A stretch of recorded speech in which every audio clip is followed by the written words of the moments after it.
Bienvenue, aujourd'hui on va s'intéresser à une philosophie de l'entraînement cérébral qui, on peut le dire, sort complètement des sentiers battus. On va voir que ce n'est pas juste une question de technologie, non, c'est une manière radicalement différente de se comprendre soi-même. Et voilà, cette citation pose tout de suite le décor. L'idée, ce n'est pas de recevoir des vérités toutes faites, mais plutôt d'avoir les outils pour mener sa propre enquête. C'est une invitation au voyage en quelque sorte, et c'est exactement de ça dont on va parler. Bon, alors, c'est quoi la grande différence? C'est vrai, dans un monde qui est saturé de neurotechnologie, qu'est-ce qui rend l'approche de Neurooptimal si unique? Eh bien, la clé, en fait, elle n'est pas dans les algorithmes, elle est dans la philosophie derrière. Le modèle classique, on le connaît. Pour qu'une technologie soit crédible, il lui faut une validation externe, c'est-à-dire des études, des publications, le fameux sceau d'approbation des experts. C'est la norme, c'est ce à quoi tout le monde s'attend. Et c'est là, précisément, que tout bascule. Parce que NeuroOptimal prend ce modèle et le retourne complètement. Le point de départ, ce n'est plus ce que les experts disent, mais ce que l'individu vit, ce qu'il ressent. C'est un changement de perspective assez radical. Forcément, une approche comme ça soulève une question immédiate. Et la science dans tout ça? Si c'est l'expérience personnelle qui prime, alors quelle est la place de la recherche, des preuves tangibles? Pas mal de praticiens connaissent bien ce sentiment, ce fameux « Ah, si seulement j'avais la grande étude ». L'étude ultime, celle qui mettrait tout le monde d'accord. Le Saint Graal, quoi, qui validerait l'approche aux yeux de tous. Mais, petite question, est-ce qu'une étude, même si elle est en béton armé, est-ce que ça suffit vraiment à convaincre les gens? Quand on y pense, l'histoire et même notre quotidien nous montrent que la réalité, elle est bien plus compliquée que ça.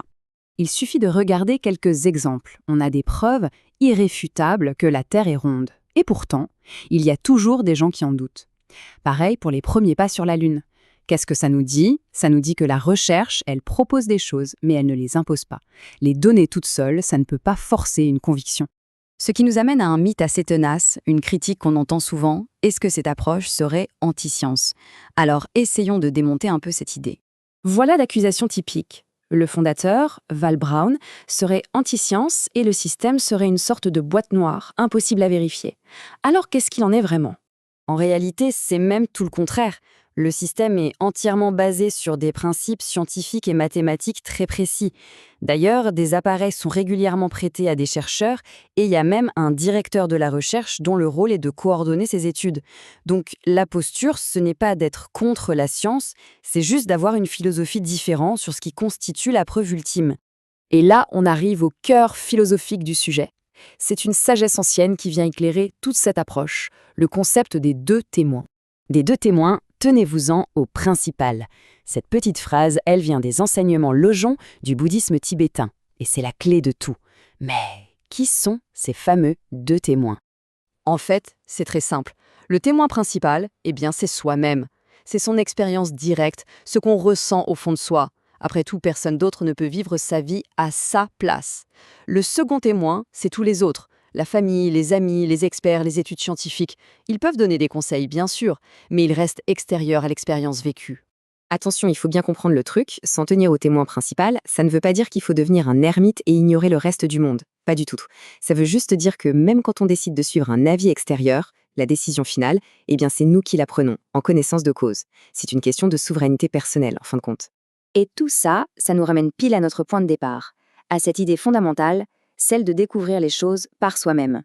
C'est le fondateur lui-même, Val Brown, qui résume le mieux cette idée. Le système, il ne va pas poser un diagnostic, il ne va pas dire voilà ce qui ne va pas chez vous. C'est plutôt un miroir, un outil qui, en fait, invite à une exploration personnelle. Et donc, on va terminer avec cette question. Si l'autorité ultime sur sa propre expérience, c'est soi-même, alors qu'est-ce qu'on peut bien découvrir lors de ce voyage intérieur? C'est une réflexion assez puissante qui dépasse largement la technologie pour toucher à l'essence même de la connaissance de soi.